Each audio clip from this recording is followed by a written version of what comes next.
Once Queen Elizabeth was asked about what her ideology was, and her answer was, we are older than capitalism and socialism. And it's true, because what she represents is feudalism.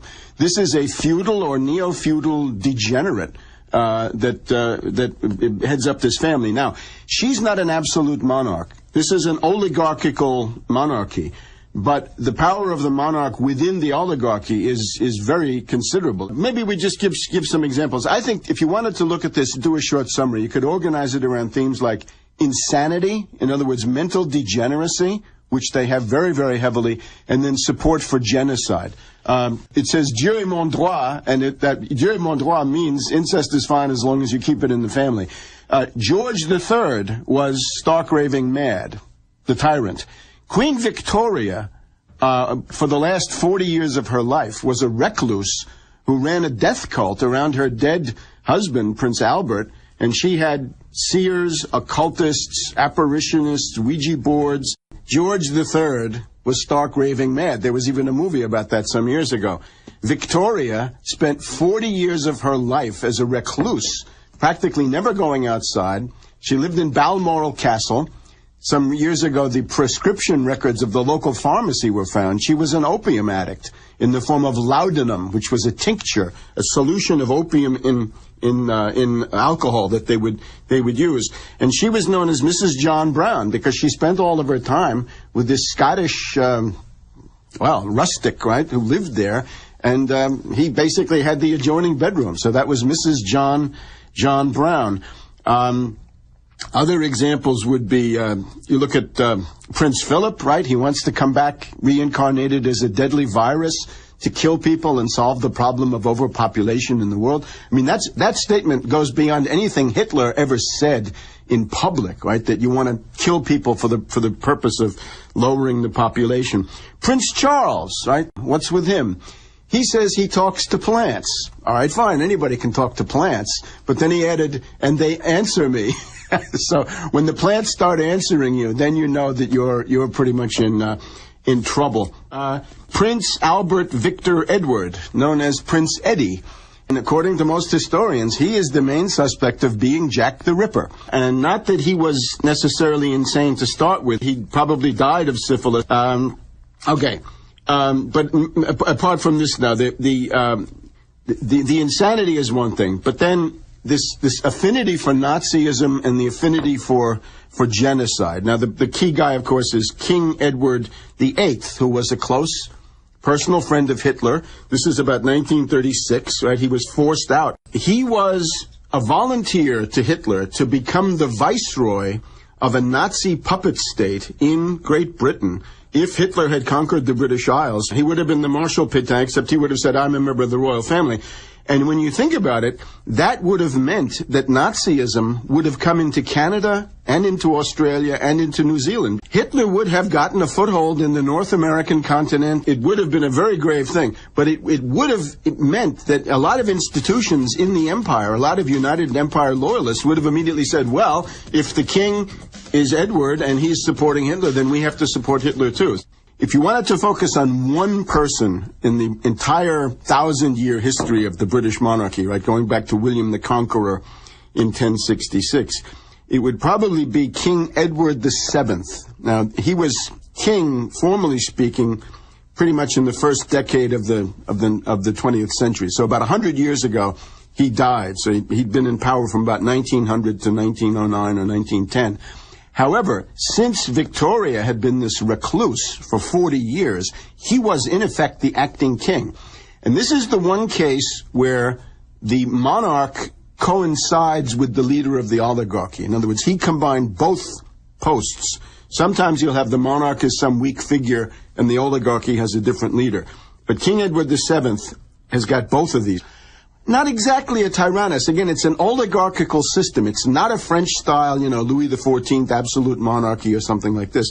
It's a doge, right? He's like a doge, but of Venice, but if he can lead the oligarchy. And what he did, this is the person who basically organized most of the historical tragedies from about 1860 until his death. And World War I is really his handiwork. Edward VII is the guy who created the Triple Entente. In other words, Britain, France, and Russia against Germany. And this can teach us a lot about our current period, because the U.S.-China relationship today is a kind of an echo of the British-German relationship at the time. And of course that led to a world war. So he set up this alliance system, right? This idea that in 1914, when something happened in Europe, the only thing that was possible was if France started to mobilize, then everybody else had to mobilize. And once everybody started to mobilize, then war was a foregone conclusion. So Edward VII is somebody who set that up. He made a trip to North America, the first visit by at least a Prince of Wales to North America in 1860. It's thought that he helped get the American Civil War going. He did a number of things like this. So Edward VII, you'd have to say, is the indispensable person for causing World War I. Out of World War I comes World War II, pretty much directly, Nazism, communism, eventually the Cold War. The entire pattern of world history since Edward VII has been shaped as a tragedy, right, as a catastrophe. He is considered their greatest activist, right? In other words, their most successful political guy since William the Conqueror would be Edward VII. All right, we mentioned Edward VIII as a Nazi, and this he clearly was. Of course, not just him. There was a whole faction in the House of Lords, the so-called Clifton set. It's written Cliveden, but Clifton set. This is Lady Astor, Lord Astor, a whole group of dukes and lords and others who were all pro-Hitler. And this is the group that supported Chamberlain, right? The appeasement, so-called appeasement policy, which was really just the support of Hitler. And did they learn anything from this stuff, right? After 1945, you could say, well, they were fooled by Hitler, many were fooled by Hitler. Edward VII, if anybody is the architect of the catastrophe of the 20th century, Edward VII is right up there. He's at least a real contender. What is the name of this family? Who are they, right? This royal family. Today they call themselves Windsor. They decided to call themselves Windsor in about 1916, 1917, when all of those millions of British getting killed in the First World War that Edward VII had set up. There was a huge anti-German hysteria in Britain. Up until that time, they'd been calling themselves the ruling house of Hanover. And they'd been going by that name since George I had come over, right, around 1710. But the real name of it is Saxe-Coburg-Gotha, or Sachsen-Coburg-Gotha, or Guelph. Guelph being the anglicized version of Welf, W-E-L-F. Die Welfen, that is what the House of Hanover used to call themselves. So this is the family that now call themselves Windsor. Prince Philip again, a Greek-Danish branch of this family, is the guy who wants to come back as a virus. But the question was, after 1945, did they learn that Nazism was bad? Well, who was Prince Philip's best friend? His best friend was Prince Bernard of Holland. In the case of Philip, his best friend, lifelong friend, was Prince Bernard of Holland, and that, of course, is the founder of the Bilderberger Group. In a way, you could say the Bilderberger Group, the royal patrons of that Bilderberger phenomenon, were Prince Philip and are Prince Philip still, and now the late Prince Bernard. What's with Prince Bernard? He was a minor, not very wealthy German nobleman, not even a prince. I think he was the ruler, maybe the Duke or the Count of Detmold Lippe for sure. And he married the House of Orange, which is either they're the richest in the world or the Windsors. It's between Orange and Windsor. All right. Bernard had been, when he had been in the university in Berlin in the late 1920s, he had joined the Nazi stormtroopers. He was a brown shirt. He was a member of the SA, the Sturmabteilung.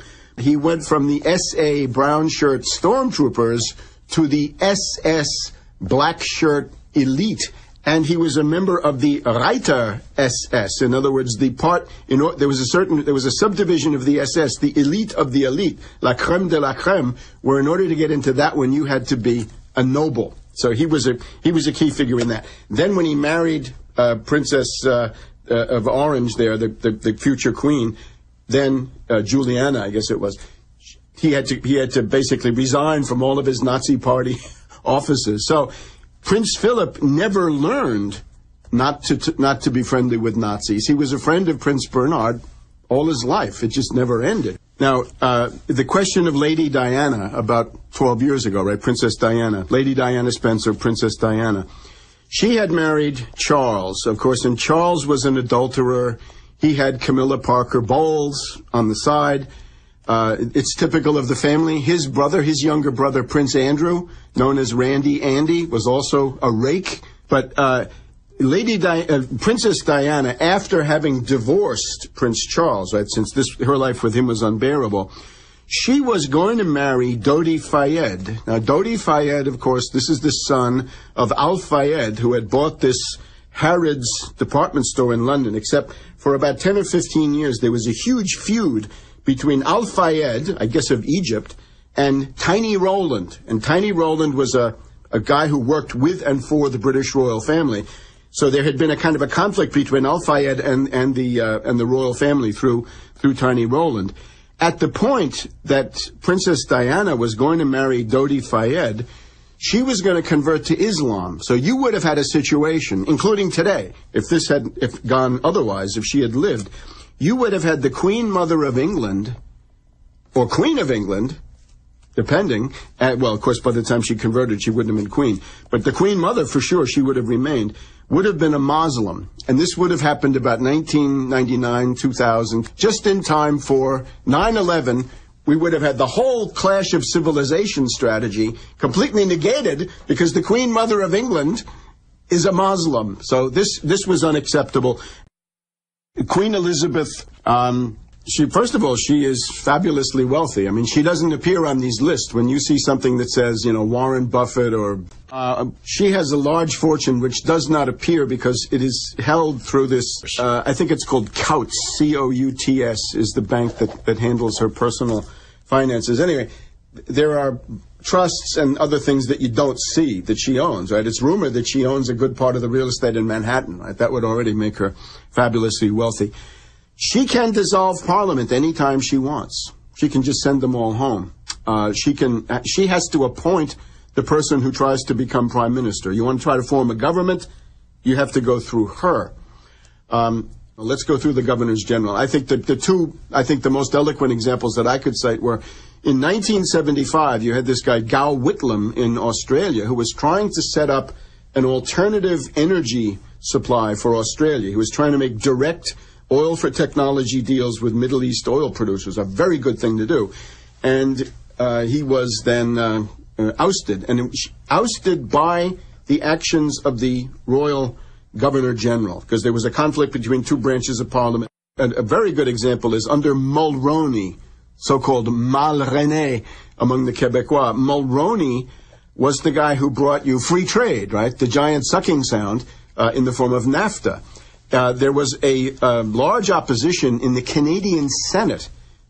There was no majority for this NAFTA monstrosity, so the Queen obliged Mulroney by appointing new senators, packing the Canadian Senate so that there would be a majority for this free trade treaty, which I think everybody, including Canada, has suffered under. So the power of these governor-generals is extensive.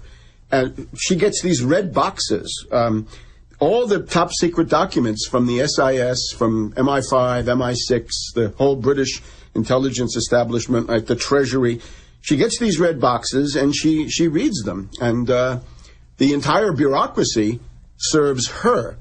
The entire loyalty, right? All the officers in the army are monarchists and royalists. I think you would have to conclude that Great Britain is a police state far beyond anything that we've seen here in the United States. With these closed-circuit TV cameras everywhere, this Windsor dynasty, they have presided over the creation of a police state.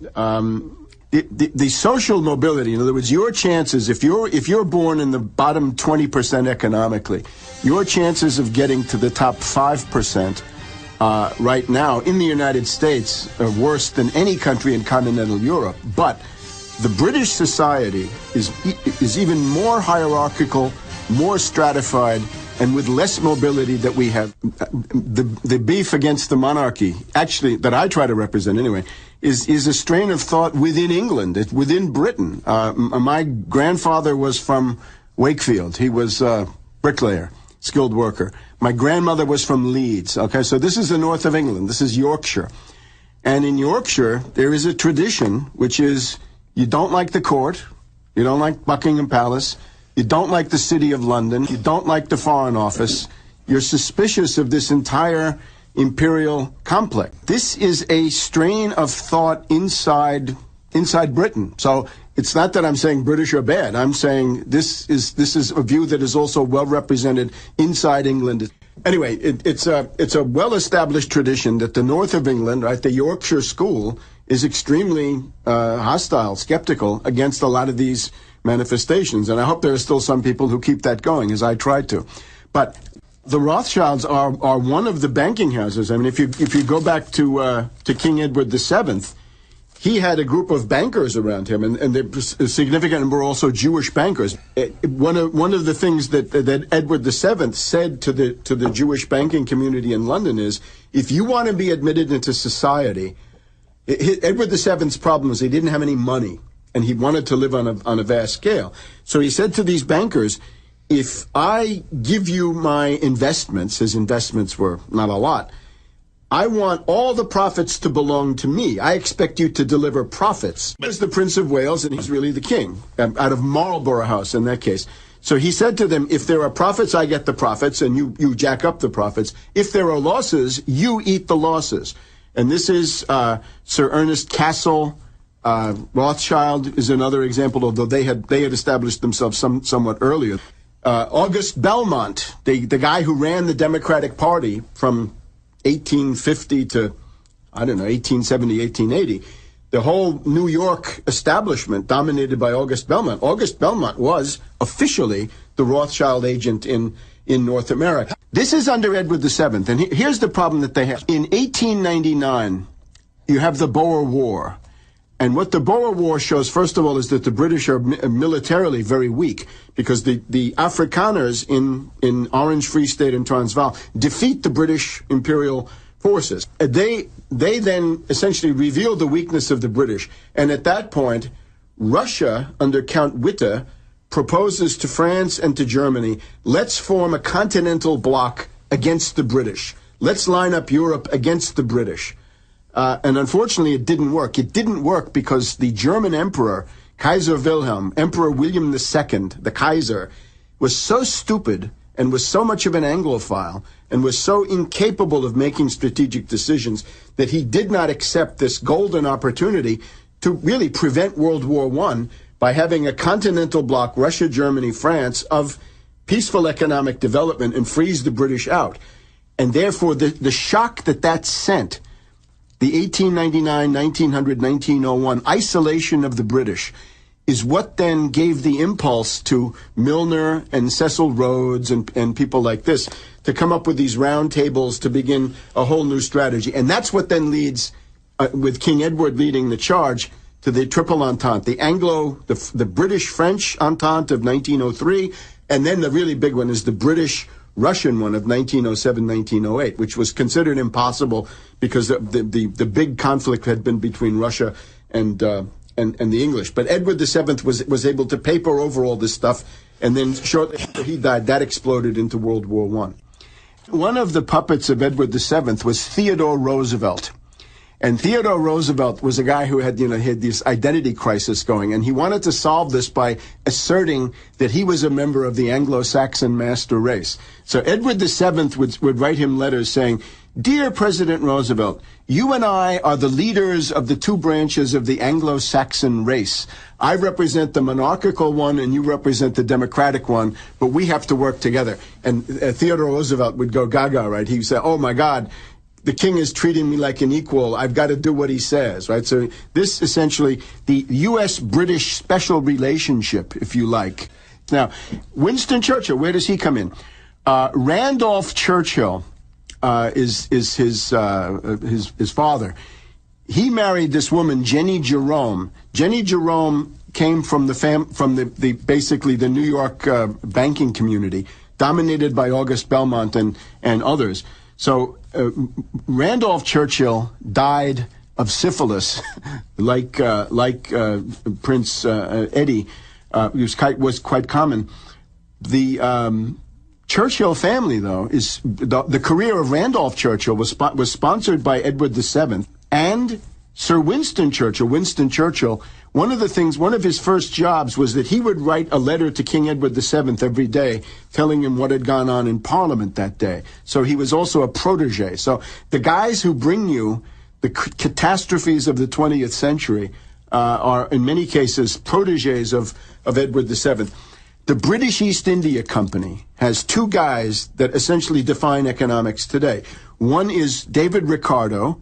He's the head of the British East India Company, practically, and he's the source of monetarism, right? Of Milton Friedman, Chicago School, stuff like this. However, they also have a training academy for their executives. It's called Haileybury. And here we have Malthus, Thomas Malthus.